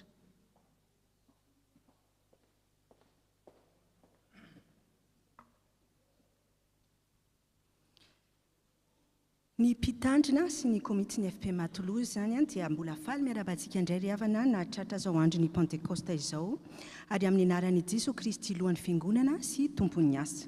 Toy izao zany vaovao ny asa afaka ampitaina amintsika anio. Vaovao nasionaly. Na ray fiarabana Pentecoste isika avy amin'ny filoha sinodaly révérend docteur Seth Rasolondraibe miompana amin'ny hoe Kristiana vavolombelon'ny fahamarinana. Misy ihany koa ny lettre mensuelle izay avy amin'ny prof be ka ho alefa aminareo zany amin'ny alalan'ny tambazotra sy ny serasera mba ahafahantsika mamaky izany milamina. Vaovao faritany ary samy feno fanahy masina izy rehetra asan'ny apôstôly toko faharoa andininy faefatra. Izany teny mamy izany no entin'ny Braony faritany atsimo andrefana sy ny tompon'andraikitra rehetra iarabaina ny vahoakan'Andriamanitra tsy vaky vola ao anatin'ny fitandremana 10. Tsy mitsahatra ny manao famantarana mahagaga ny tomboka tamin'ny andro Pentecoste dia nampidiny ny fanahiny tamin'ny mpianatra rehetra vory tany Jerosalema. Nandritry ny fionam-be fetim-bokatra sady fety ny fanekem-pihavanana no nanomezan'Andriamanitra ny lalàna namporohitra ny jiosy mpivavaka rehetra avy any Jodia, Samaria, Galilia ka hatrany ampitan-dranomasina mba hankalazana ny tompo. Andro mpifaliana ny andro Pentecosta arivo mahery nanokatra ny fo anatona ny hafa hampanjaka ny fahalahina sy ny fitiavana. Ny fanahy masina no miasa ampiray antsika sy manavao ny fiainantsika. Itokitsika hatrany izy hitondra ny hery rehetra mba hanatanterantsika araka ny sitrapony ray, ny andraikitra sy asa rehetra ny antsony antsika tsiraray. Ka ho tongotra miara-mamindra sy soroka miara-milanja ny mpino sy ny tompon'andraikitra anaty tosa amin'ny mpifaliana izany. Andriamanitra no tompony asa fa isika dia mpanompony any koa mirary Pentecosta sambatra sy fahirezana ho antsika rehetra. Hoy ny pasteur Charles Rakotondramanana sy ny filoha Nadia Delmotte. Fiofanana ny tompon'andraikitra. Antsona isika manana andraikitra rehetra eto amin'ny fitandremana Toulouse sy eto amin'ny faritany atsimo andrefana hanatrika ny fiofanana ny tompon'andraikitra fatsanina izay ataony asabotsy voalohan'ny volana Jiona amin'ny 7 ora sasany ka hatramin'ny 4 ora sasany any amin'ny Vieux Temple. Ny loha hevitra ho voaboasana dia ny hoe ny mpiasa-piangonana miaramila voafidin'i Jesosy mitafy fiadiana, omeny sy miaina ny toe-panahy araka an'Andriamanitra. Ho fiomanana amin'izany dia manasantsika hamaky ny Efesiana toko 4 manontolo. Iangaviana isika mba hameno ny formulaire izay miseho eo amin'ny solaitra manjelatra alohan'ny asabotsy fa 12 volana May mba ahafahan'ireo mpikarakara miomana amin'izany. Vaovao avy any ivelany avy amin'ny fiangonana katolika malagasy eto Toulouse.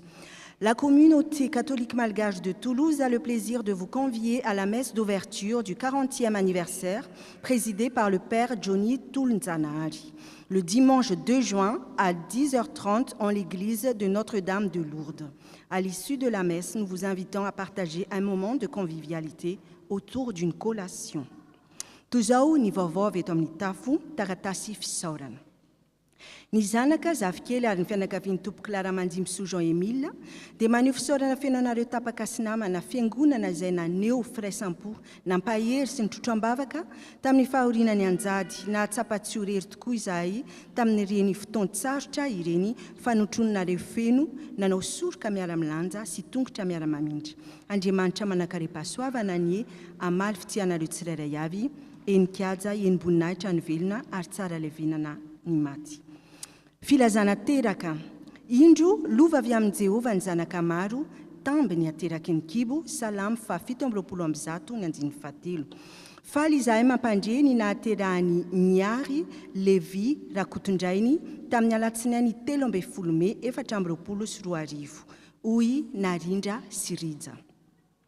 Filazana mariazy. Et par-dessus tout cela, revêtez-vous de l'amour qui est le lien par excellence, Colossiens 3, 14. Lui Hector et Janine Radzonarvelu, Léon Marcel et Nirina Yolande Radzobelna, Slouf et Sylvie Radzobelna, Zulalaina Radzonarvun et Jocelyne Gérard Ravuniarsou, sont heureux de vous convier au mariage de leurs enfants, leurs petits-enfants, Sarika Natacha Gérard Ravuniarsou et Rina Alexandre Radzobelna, le samedi 8 juin 2024 à 14h au temple du Salin. Itin Filazana Voilouan. Vovô avami sampana Inchpeu. La vente des goodies Inchpeu spécial 5e anniversaire continue. Les articles suivants sont encore disponibles. Les stylos à 3 € et Co-Cup à 4,50 €, les mugs à 10 € et les t-shirts à 15 €. Rapprochez-vous du stand dédié avant et après les cultes. Les bénéfices serviront à supporter les œuvres de l'Église, en particulier le projet Chan Fiangonana. Vovô avamni serasera sfiraketana. Ny fandaharana voatsinampan'ny radio Antso ny filazantsara izay miompana amin'ny Pentecosta 424 dia efa mivoaka ao amin'ny Facebook sy ny site FPMA Toulouse ary manasa ampitiavana antsika hiaino finaritra. Ny gazety fiainana laharana fahenina amby 700 dia efa nivoaka ary hozaraina amintsika etsy Ampiravano. Vaovao avy amin'ny sampana fifoazana, ny safify dia mampatsiahy antsika fa ny fisoratana anarana amin'ny lasy fifoazana izay atao any EGL ny 12 ka hatramin'ny 20 Jolay dia amin'ny farana ny alahady faharoan'ny volana Jona. Ny fisoratana anarana dia azo atao amin'ny alalany roa izay efa nozaraina na manatona ny mpitady-soratra Voangy Rakotomalala. Ny sarandasy dia 150 € ary azo aloha indray mandeha na intelo na impolo. Raha mila fanazavana fanampiny dia aza misalasala manatona ny birao. Araka ny efa fantatsika sy dia mbola afa-pantsahivinatsika fa aniotsika ny manantanteraka ny vokatra Pentecosta, nisy valopy nozaraina tamintsika anio ary afaka arotsakitsika mandritra ny rakitra izany any anatin'ny sobika na ny corbeille. Afaka manefy izany koa amin'ny alalan'ny carte bancaire. Araka ny miteny hoe samy manokana ao amin'ny avy rakitra na amin'inona na amin'inona anambinana azy. Korintianina toko voalohany andininy fahinambe folo andininy faharoa. Fiantsona fandinihan-draharaha, antsoina ny mpandray rehetra ho tonga ny fandinihan-draharaha mikasika ny fangalan'ny fiangonana commissaire au compte. Izany dia atao amin'ny alahady fahasivy ny volana Jiona. Araka ny lazain'ny filoteo dia mikasika ny sortie lundi de Pentecôte si journée vala rampitso. À toute l'Église, nous vous convions à une journée détente qui se tiendra ce lundi 20 mai à 10 h en plein air au parc de Sesquières. Pour ce lundi de Pentecôte, nous aurons l'occasion de partager un repas agapé et s'amuser à travers des jeux et des activités sportives. Nous pourrons jouer au foot, basket, tennis, pétanque, ping-pong et d'autres jeux concoctés par les organisateurs. Nous vous invitons à apporter vos couverts, à boire et à manger que l'on partagera. Il n'y aura pas de table ni de chaise sur place, alors amenez de quoi être confortable.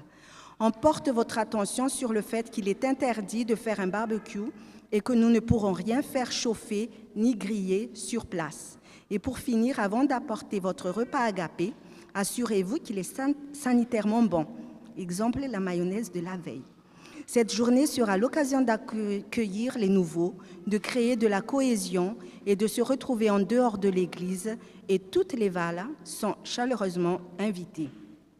Nous vous attendons nombreux pour cette journée gratuite, fun et fraternelle. Soyez bénis. Qu'est-ce qu'une étude biblique a dit tout izany amin'ny talata raiky amby roapolo mai zao amin'ny fitora sasany amin'ny alalan'ny Zoom. Misy ihany koa ny permanensan'ny mpitandrina ny talata amin'ny folo ka hatramin'ny efatra ora tolakandro tsy miato ary ny alakamisy amin'ny folo ka hatramin'ny 12 ora. Araka ny fandaminana ny tompony anjaran'ny fanadiovana ny trano fiangonana anio dia ny sampana fifoazana sy ny sampana tily. Toy izao ny diarintsika manaraka. Eto amin'ny temple du Salin avokoa ny fanimpom-pivavahana amin'ny alahady anio dia fankalazana ny fetiny reny manomboka amin'ny 3 ora sy sasany tolakandro. Ny alahady rojona amin'ny 3 ora sy sasany ihany koa eto amin'ny temple du Salin. Fanimpom-pivavahana arahina fandraisana fanasan'ny tompo. Sotratsika nahatratra amin'ny farana dia lavalava aza ny vaovao ary dia ho an'Andriamanitra rery ihany ny voninahitra.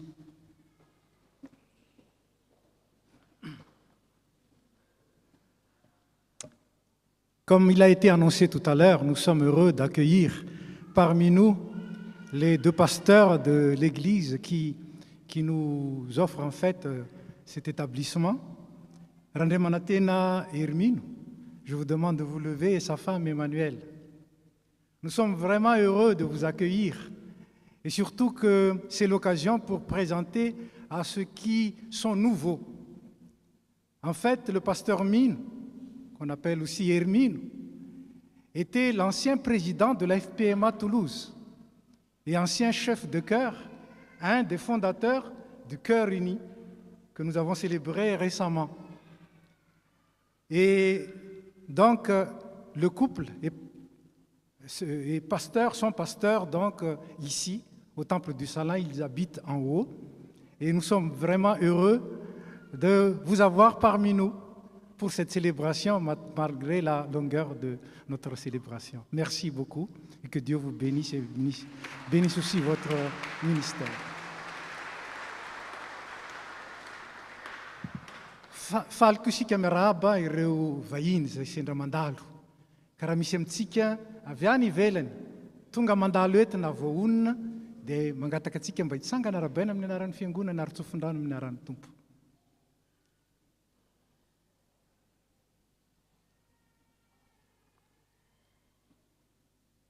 Dia faly zay miarahaba anareo ary mandray anareo tonga soa eto amin'ny FPMA Toulouse. Ny fiarahanareo taminay dia nampahery anay tokoa tamin'izao fankalazana zao sy tamin'izao foan'ny pompivavahana izao. Ka dia misaotra ary makasitraka indrindra ny fahatongavanareo zahay. Dia mitsodrano anareo zahay. Et je vais le dire en français parce qu'il y a des non-malgausophones ici. Donc nous vous bénissons au nom de notre Seigneur Jésus, qui est le Seigneur de cette assemblée, qui est la tête de l'Église. Vous êtes venus ici et vous êtes bénis. Que le Seigneur vous accompagne partout et réalise tout ce qui est bien pour vous. Et souvenez-vous qu'à chaque fois que vous passez ici, vous êtes les bienvenus et il y a une place pour vous au sein de l'FPMA Toulouse. Merci beaucoup et à la prochaine. Vous pouvez vous asseoir. Dia tonga amin'ny fotoana izay anatazana ny rakitra isika izao sady fanateram-bokatra raha teo. Marihana zany fa misy ny kitapo mandeha voalohany raha tsy diso izay anatazana ny valopom-bokatra. Avy eo manaraka ny fanatazan-drakitra. Misy ihany koa ny fandraisana amin'ny alalan'ny carte bleue, na ny vokatra zany na ny rakitra mandroso ety tsika satria misy ny fanondronan'izy ireny ato ny rakitra ary ato ny vokatra. Ataontsika ny hira voatondro dia mangataka ny dekona mba hitarika antsika amin'izany. Thank you.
mampahery anay mampionona anay ary manavoanay isan'andro mivavaka aminao ihany koa izahay ho an'ireo 13 menada izay natokana ho mpandray androany ianao anie hameno azy ireo omba azy ireo amin'izay fanoloran-tenan'izao ary araka amin'izy ireo mandritra ny androm-piainany rehetra mba hahafan'izy ireo tena hoe miaina tanteraka aminao tokoa ary manatanteraka izany fanekena izay nataony teny anatrehanao sy ny fiangonana izany ary mifanahinao anie hanampy azy ireo mba ho tonga vavolombelon'ny fitiavanao sy ny filazantsaranao vavaka aminao ihany koa izahay ho an'ny fianakaviana rehetra omeo fahendrena ny tsirairay mba hamboly fifandraisana amin'ny rindra iaina amin'ny firaisan-kina ary fitiavana taio ny fiainan'ny tsirairay ary ampio izahay mba hitomba amin'ny finoana sy amin'ny fahamasinana ary fahamarinana fanahinao anie hampahery anay amin'ny finoanay ary ny fanatrehany anie hanentana anay hiaina tanteraka amin'ny finoanay mba hijoroanay ho vavolombelon'ny fitiavanao vavaka aminao ihany koa izahay ho amin'ny marary rehetra ianao ny omba azy ireo ilay fanahinao mampiona sy mpanasitrana omeo hery sy fanantenana izy ireo amin'ny fitsapana sy ny fanaitenana rehetra ary fehezo amin'ny fitiavanao sy ny fanatrehanao izy ireo vavaka ho an'ireo izay ndona-pahoriana ihany koa izahay ianao any ampionina sy hanome azy ireo ny fiadananao ary engane izy ireo ahita fialofanao aminao vavaka ho an'ny tompona andraikitra rehetra ny fiangonana izahay manomboka eo amin'ny sehatra nasionaly ka hatramin'ny tafy tsirairay ianao anie ny taridalana ny tsirairay amin'ny iraka ataony fanapahan-kevitra ny asany ampio ny tompona andraikitra rehetra ho mpanompo mahatoky sy mahafohy tena ary ampio ihany koa mba hay hitarika amin'ny vahoakanao ampitiavana sy ampahamarinana ankininay aminao ny tetika asatra amin'ny fiangonana ianao anie hanome aingam-panahy sy fahavozany tena ho an'ny tsirairay avy ary mino sy mahatoky izahay tompo fa ianao rehefa mameno rehetra ilainay mba hazonay izany trano izany vavaka aminao ihany koa izay ho an'ny taninay Madagasikara taio ny firenenay ary taio ny mpitondra mba hitondra ho amin'ny famindray-pahalemana fahamarinana ary fampandrosoana vavaka aminao ihany koa izay ho an'ny Fransay firenena mandray anay mba hanjaka eto anie ny firalahiana sy ny firaisan-kina ny fanahy fahamarinana sy ny fiadanana anie anentana amin'ny fanapahan-kevitra sy ny fihetsiky ny mpitondra rehetra ary ampio izy ireo hiasa ho an'ny tombontsoany tsirairay avy ny rary ny ara-tsosialy ary ny filamina vahoaka tariana tompo betsaka ny zavatra tianay angatahana fa ianao mahalala izay tsara sy ilain'ny tsirairay enohy ary mivavakay ary tantany sy fimbino izahay amin'ny alalan'i Jesosy Kristy zanakao tomponay izay velona sy manjaka miaraka aminao sy ny fanahy masina mandrakizay amen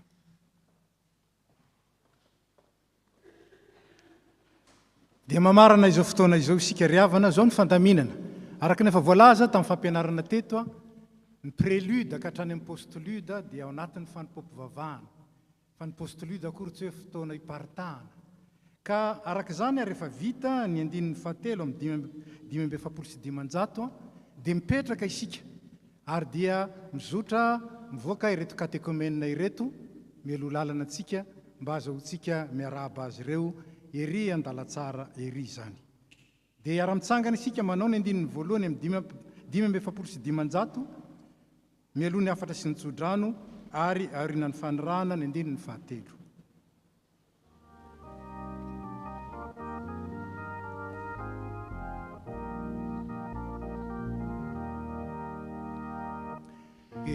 Endrezane afaliana favelonayna iza tanteraka ny faniriana ka dia raha anarera